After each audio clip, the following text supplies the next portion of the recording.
ইন্নাল হামদালিল্লাহ ওয়াসসালাতু ওয়াসসালামু আলা রাসূলিল্লাহ আম্মা বাদ। সুধী দর্শকবৃন্দ, আসসালামু আলাইকুম ওয়া রাহমাতুল্লাহি ওয়া বারাকাতুহু। আজ ইনশাআল্লাহ আমরা কুরবানির জরুরি মাসালা মাসাইল সম্পর্কে বিস্তারিত আলোচনা করব। সুধী দর্শক, অনেক ক্ষেত্রে এমন হয় আমরা বহু পয়সা খরচ করে কুরবানির পশু জবাই করে থাকি এবং সেক্ষেত্রে আমাদের ইখলাস, লিল্লাহিয়াত ও খাঁটি নিয়তের মধ্যেও কোনো রকমের ঘাটতি থাকে না। কিন্তু কুরবানির জরুরি মাসআলা জানা না থাকার কারণে আমাদের কুরবানি সহি হয় না, কিংবা কুরবানি হয়ে যায় সুন্নতের খেলাফ পদ্ধতিতে। এজন্য কুরবানির জরুরি মাসালা মাসাইল বিস্তারিতভাবে জানতে হবে। কুরবানির জরুরি মাসআলা নম্বর 1, সমর্থবান ব্যক্তির উপর কুরবানি করা ওয়াজিব। মনে রাখা দরকার, এটা ওয়াজিব, মুস্তাহাব নয়। বর্তমান যুগে এক শ্রেণীর মানুষ প্রচার করছেন যে সমর্থবান ব্যক্তির জন্য নাকি কুরবানি করাটা মুস্তাহাব। তারা বলছেন যদি কোনো কোটিপতি ব্যক্তিও কুরবানি না করে তাহলে কোনো রকম গুনাহ হবে না। মনে রাখা দরকার, এটা ভুল মাসআলা। সঠিক মাসআলা হলো সমর্থবান ব্যক্তির উপর কুরবানি করাটা ওয়াজিব। যদি কেউ ইচ্ছাকৃতভাবে এটা পরিত্যাগ করে তাহলে গুনাহ হবে। মাসআলা নম্বর 2, গায়রুল্লাহর নামে কুরবানি করাটা শিরক। তার মানে যদি আল্লাহ ছাড়া অন্য কারো জন্য, যেমন কোনো পীর ওলির জন্য কিংবা কোনো আস্তানায় পশু কুরবানি করে কিংবা পশু জবাই করে, তাহলে সেটা হবে প্রকাশ্য শিরক। আমরা অনেকেই জেনে কিংবা অজান্তে এ ধরনের শিরক করে বসি। আল্লাহ রাব্বুল আলামিন আমাদেরকে সব রকমের শিরক ও বিদআত থেকে হেফাজত করুন। মাসআলা নম্বর 3, কুরবানির পশু কিংবা পশুর মূল্য সদকা করলে ওয়াজিব কুরবানি আদায় হবে না। কোনো সমর্থবান ব্যক্তি যদি মনে করে অমুক বন্যা প্লাবিত জায়গার মানুষদের খুব অভাব, তারা খুব মুসিবতে আছে, সুতরাং এবছর আমি কুরবানি না করে কুরবানির পশুর মূল্য তাদেরকে সদকা করে দিচ্ছি। মনে রাখা দরকার, এভাবে সদকা করলে দান করার সওয়াব মিলবে, কিন্তু কুরবানির ওয়াজিব আদায় হবে না, ওয়াজিব ছাড়ার কারণে গুনাহ হবে। মাসআলা নম্বর 4, বিশেষ করে যে ব্যক্তি কুরবানি দিতে চায় তার জন্য মুস্তাহাব হলো যুলহিজ্জা মাসে চাঁদ দেখা যাওয়ার পর থেকে কুরবানির পশু জবাই করা পর্যন্ত শরীরের চুল ও নখ না কাটা। মনে রাখা দরকার, এটা মুস্তাহাব। যদি কেউ কাটে তাহলে গুনাহ হবে না, কিন্তু না কাটলে সওয়াব হবে। এখানেও মনে রাখা দরকার, যদি এ মাসআলার উপর আমল করতে যেয়ে শরীরের চুল কিংবা নখ 40 দিনের বেশি হয়ে যায়, তাহলে চুল ও নখ কেটে নেওয়াটা ওয়াজিব। মাসআলা নম্বর 5, কেউ কারো পক্ষ থেকে কুরবানি করলে ওয়াজিব কুরবানির ক্ষেত্রে তার কাছ থেকে অনুমতি নেওয়া শর্ত। উদাহরণস্বরূপ, স্ত্রীর উপর যদি কুরবানি করা ওয়াজিব হয় আর স্বামী স্ত্রীর পক্ষ থেকে ওয়াজিব কুরবানি আদায় করে দিতে চায়, তাহলে স্ত্রীর কাছ থেকে অনুমতি নিতে হবে। হ্যাঁ, নফল কুরবানির ক্ষেত্রে অনুমতি নেওয়া জরুরি নয়। অতএব যার পক্ষ থেকে নফল কুরবানি করা হচ্ছে, যদি তিনি নাও জানেন তবুও তার পক্ষ থেকে কুরবানি করা সহি হয়ে যাবে। মাসআলা নম্বর 6, কুরবানি কার উপর ওয়াজিব হয়। এ সম্পর্কে মনে রাখা দরকার, প্রত্যেক সুস্থ মস্তিষ্কওয়ালা বালেগ মুকিম সামর্থ্যবান মুসলিম নরনারীর উপর কুরবানি করা ওয়াজিব। এখানে নিশ্চয়ই আপনারা লক্ষ্য করেছেন, আমরা 4টি কথা বলেছি। সে যেন সুস্থ মস্তিষ্কওয়ালা হয়, অতএব কোনো পাগলের উপর কুরবানি করা ওয়াজিব হবে না। সে যেন বালেগ হয়, অতএব কোনো বাচ্চার উপর কুরবানি করা ওয়াজিব হবে না। যদিও সে কোটিপতি হয় তবুও তার উপর কুরবানি করা ওয়াজিব হবে না। এখানে মনে রাখা দরকার, বাচ্চা মালদার হলে তার উপর সদকা ফিতর আদায় করা ওয়াজিব, কিন্তু কুরবানি করা ওয়াজিব নয়। অনুরূপভাবে আমরা বলেছি, সে যেন মুকিম হয়, অতএব মুসাফিরের উপর কুরবানি করা ওয়াজিব নয়। সে যেন সামর্থ্যবান হয়, অতএব গরিবের উপর কুরবানি করা ওয়াজিব নয়। হ্যাঁ, যদি কোনো গরিব মানুষ স্বেচ্ছায় কুরবানি করে তাহলে সে সওয়াব পেয়ে যাবে। সামর্থ্যবান ব্যক্তি বলতে যার কাছে নম্বর 1 সোনা, নম্বর 2 রূপো, নম্বর 3 ব্যবসার মাল, নম্বর 4 টাকা পয়সা, নম্বর 5 প্রয়োজনের অতিরিক্ত সম্পদ, সব সমেত মিলে 52.5 ভরি রূপোর মূল্য পরিমাণ হবে। 52.5 ভরি রূপোর ওজন হচ্ছে 612 গ্রাম 360 মিলিগ্রাম। এখানেও মনে রাখা দরকার, যদি কারো কাছে মোটেই রূপো না থাকে তখন সোনার নেশাব ধর্তব্য হবে। সোনা হচ্ছে 7.5 ভরি, 7.5 ভরি সোনার ওজন হবে প্রায় 87.5 গ্রাম। এটা হলো সোনার নেশাব। মাসআলা নম্বর 7, আমরা এর আগে শুনেছি নাবালেগ বাচ্চার উপর কুরবানি করা ওয়াজিব নয়, কিন্তু নাবালেগ বাচ্চা যদি 10, 11, 12 জুলহিজ্জার সূর্য ডোবার আগে বালিগ হয়ে যায় আর সে যদি মালদার হয় তাহলে তার উপর কুরবানি করা ওয়াজিব হবে। মাসআলা নম্বর 8, আমরা আগে এও জেনেছি কোনো মুসাফিরের উপর কুরবানি করা ওয়াজিব হয় না, কিন্তু কোনো মুসাফির যদি 12 জুলহিজ্জার সূর্য ডোবার আগে মুকিম হয়ে যায় আর সে যদি সামর্থ্যবান হয় তাহলে তার উপর কুরবানি করাটা ওয়াজিব হয়ে যাবে। মাসআলা নম্বর 9, কুরবানির পশু আগে থেকে লালন পালন করা উত্তম, কেননা এতে কুরবানির পশুর সাথে মনের মহাব্বত জন্মে যায়, আর কুরবানির মূল উদ্দেশ্য হলো নিজের প্রিয়তম জিনিস আল্লাহর জন্য উৎসর্গ করা। মাসআলা নম্বর 10, মদ্দা পশু কুরবানি করার চেয়ে মেয়ে পশু কুরবানি করা বেশি ভালো। অতএব মদ্দা উট জবাই করার চেয়ে উষ্ট্রিণী জবাই করা বেশি ভালো, বলদ জবাই করার চেয়ে গাভী জবাই করা বেশি ভালো, মদ্দা ছাগল জবাই করার চেয়ে বকরি ছাগল জবাই করা বেশি ভালো।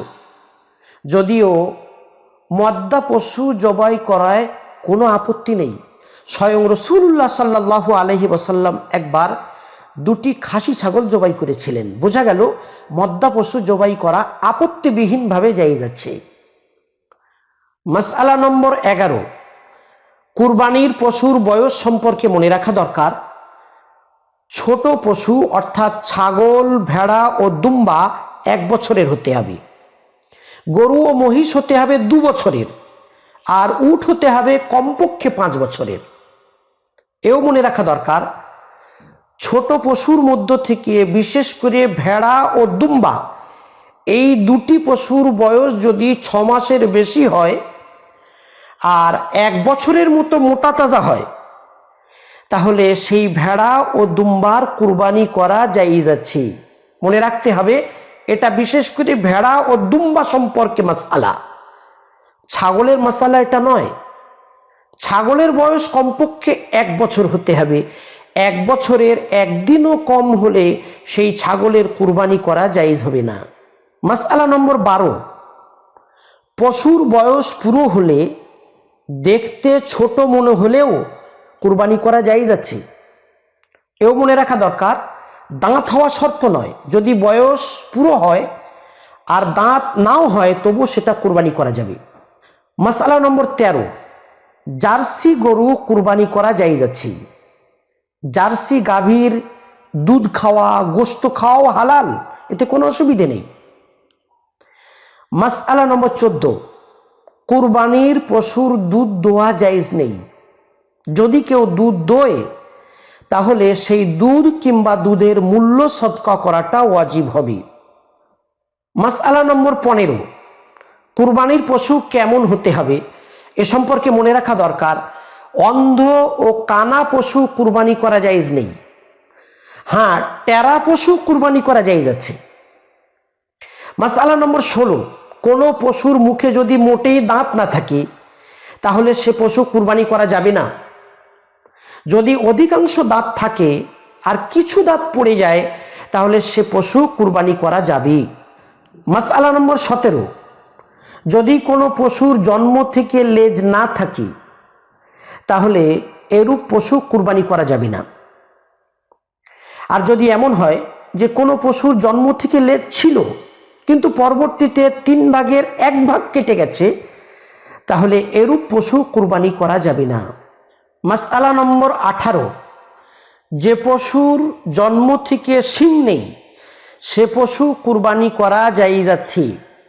অনুরূপভাবে কোনো পশুর যদি জন্ম থেকে শিং ছিল কিন্তু পরবর্তীতে শিংয়ের উপরের শক্ত খোল ভেঙে যায়, তাহলে সে পশু কুরবানি করা জায়েজ হবে।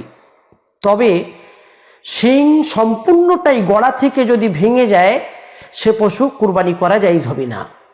মাসআলা নম্বর 19, যে পশুর জন্মগতভাবে কান নেই সে পশু জবাই করা জায়েজ নেই। যদি এমন হয় শুরুতে কান ছিল কিন্তু পরবর্তীতে 3 ভাগের 1 ভাগ কেটে গেছে, এমন পশু কুরবানি করা জায়েজ হবে না। মাসআলা নম্বর 20, খোঁড়া পশু কুরবানি করা জায়েজ নেই। অতএব কোনো পশু যদি 3 পায়ে হাঁটে আর 1 পায়ে মোটেই না হাঁটে, তাহলে সে পশু কুরবানি করা যাবে না। অনুরূপভাবে যদি কোনো পশু পায়ে হেঁটে কুরবানির জায়গা পর্যন্ত না যেতে পারে, তাহলে সে পশু কুরবানি করা জায়েজ হবে না। মাসআলা নম্বর 21, এমন দুর্বল ও অপুষ্ট প্রাণী যার হাড়ে মজ্জা নেই কুরবানি করা জায়েজ হবে না। হ্যাঁ, যদি হাড়ে মজ্জা থাকে কিন্তু প্রাণী অপুষ্ট, তার মানে হালকা পাতলা, এরূপ প্রাণী কুরবানি করা জায়েজ আছে, যদিও এটা অনুত্তম। কেননা হৃষ্টপুষ্ট ও মোটা তাজা পশু কুরবানি করাটা সুন্নাত। মাসআলা নম্বর 22, বাচ্চা হয় না এমন পশু কুরবানি করা জায়েজ আছে।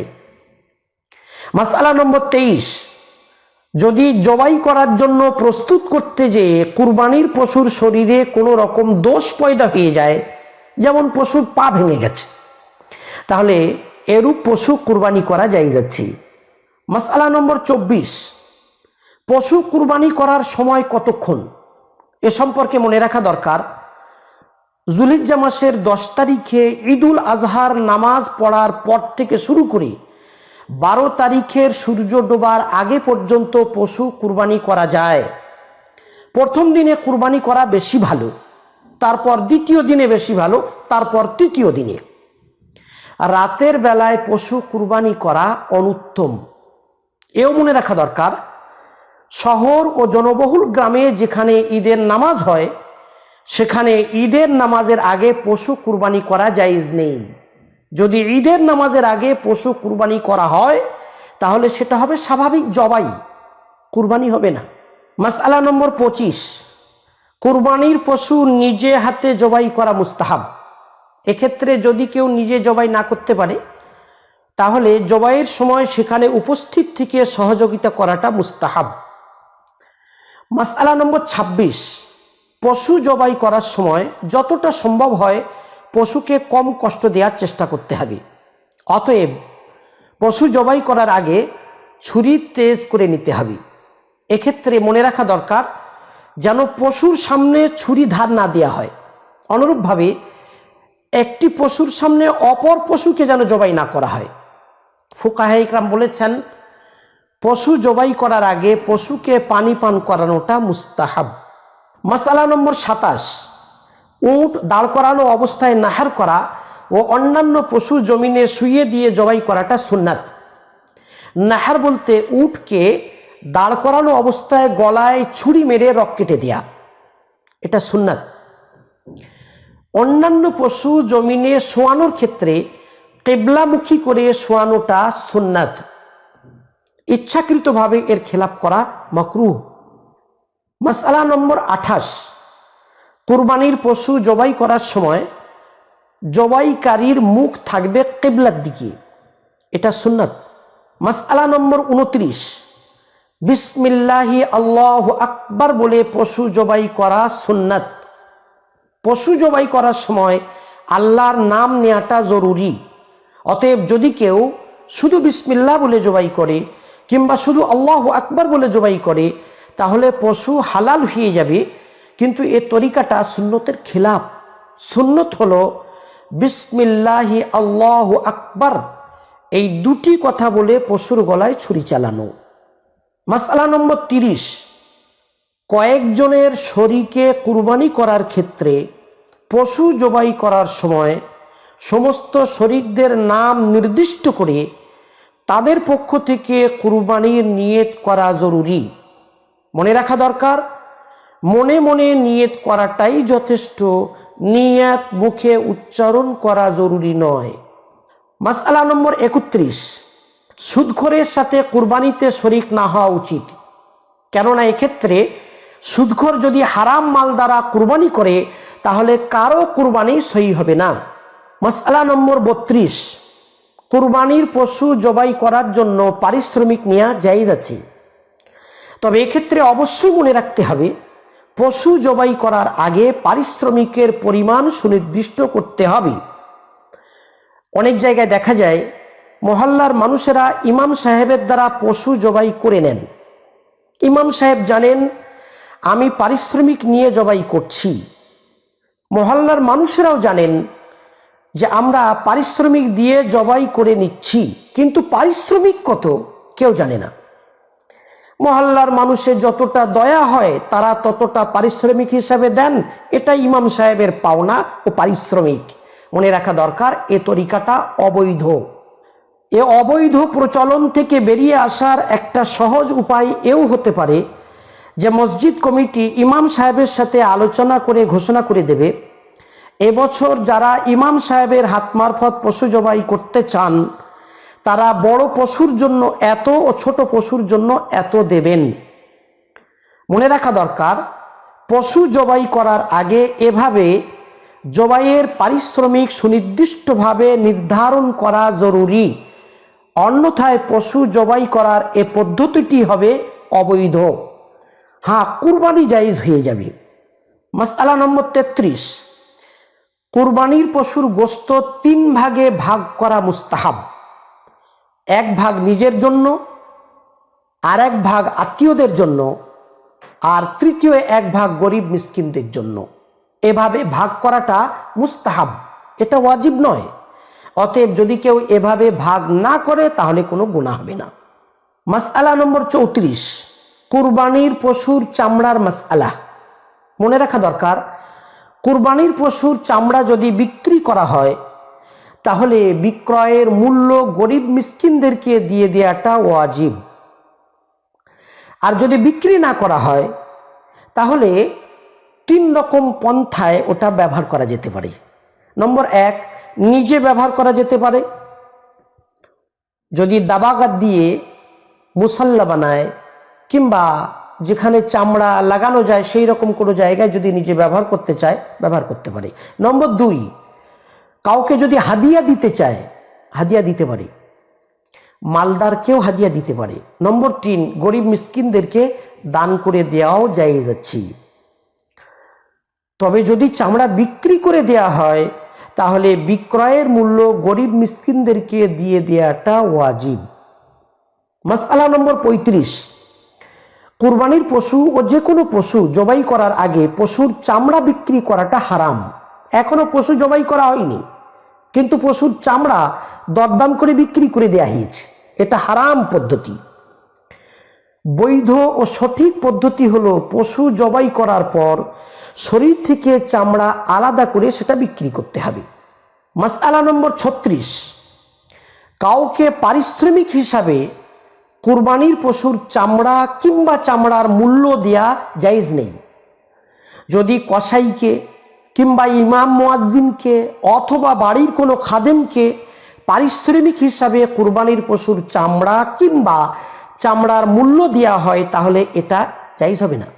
মাসআলা নম্বর 37, মনে রাখা দরকার যাদেরকে যাকাত দেয়া যায় তাদেরকে কুরবানির পশুর চামড়া কিংবা চামড়ার মূল্য দান করা যায়।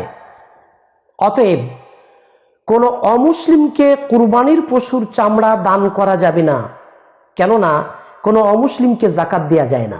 অতএব কুরবানির পশুর চামড়াও কোনো অমুসলিমকে দান করা যাবে না।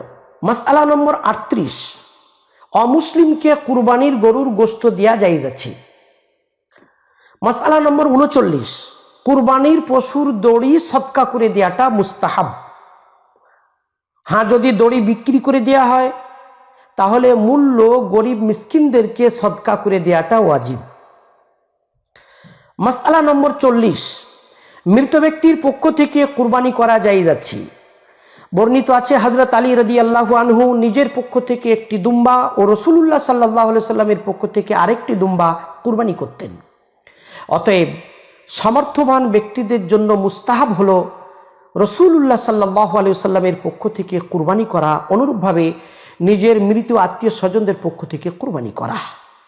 শুধু শ্রোতামণ্ডলী, এ পর্যন্ত আমরা কুরবানি সম্পর্কে জরুরি 40টি মাসআলা আলোচনা করেছি। আলহামদুলিল্লাহি আলা যালিক। তাহলে আজ এ পর্যন্তই আলোচনা ইতি করছি। আপনারা দেশে প্রবাসে যে যেখানে আছেন ভালো থাকুন, সুস্থ থাকুন। আসসালামু আলাইকুম ওয়া রাহমাতুল্লাহি ওয়া বারাকাতুহু।